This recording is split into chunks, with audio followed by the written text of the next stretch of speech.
C'est à la fois en virtuel, mais aussi en présentiel que se tient la première édition du Forum de la Poste du commerce électronique du 13 au 15 octobre sous le thème « La contribution de la Poste à l'inclusion financière et au commerce électronique ». Ce forum, premier du genre, vient renforcer les actions déjà entreprises par le ministère du Développement de l'économie numérique et des postes afin de développer les sous-secteurs des postes, des TIC et des télécommunications. La poste, c'est pas seulement les courriers, ça occupe, je dirais, 20%, sinon moins 20% même des activités, non, du chiffre d'affaires de la poste, et le reste, c'est les produits financiers. Mais à côté de tout ça, la poste a développé des services innovants et ces services doivent être connus. C'est pour ça ce premier forum, et avec vous, les amis de la presse, c'est pour faire en sorte que la population connaisse ces produits et que ces produits soient utilisés. On parlait de la plateforme e-doc en cours, c'est-à-dire les documents administratifs, les documents de l'administration publique que les populations, les usagers ont besoin.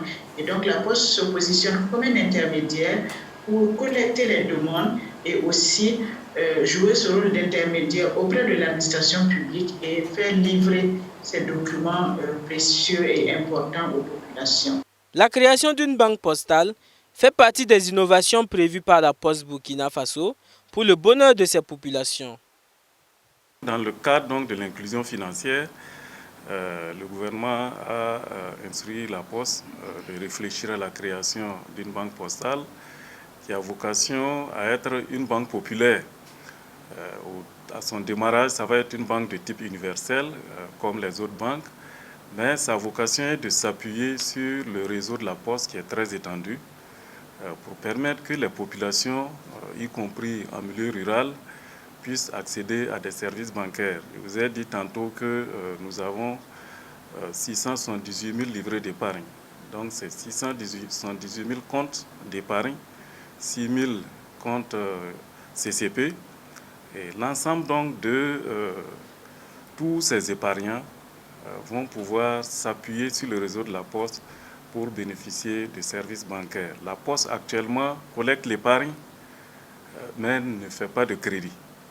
Et donc cette dimension de crédit qui manque aujourd'hui va être complétée à travers la création de cette banque postale qui va permettre donc aux populations de Burkina, sur l'ensemble du territoire, de pouvoir bénéficier de crédits pour financer leurs activités. C'est une banque qui va être orientée mésofinance.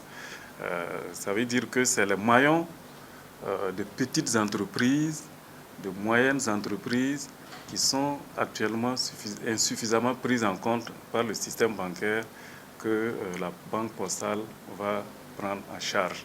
Les panélistes ne sont pas uniquement au Burkina Faso. Toute l'Afrique a été conviée à participer à ce forum.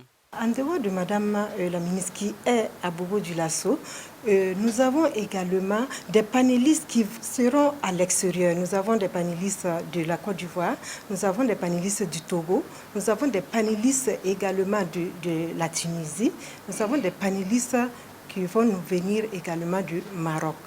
Et nous avons l'Union postale universelle qui est à Berne, en Suisse, qui va nous suivre également et sur le mode virtuel.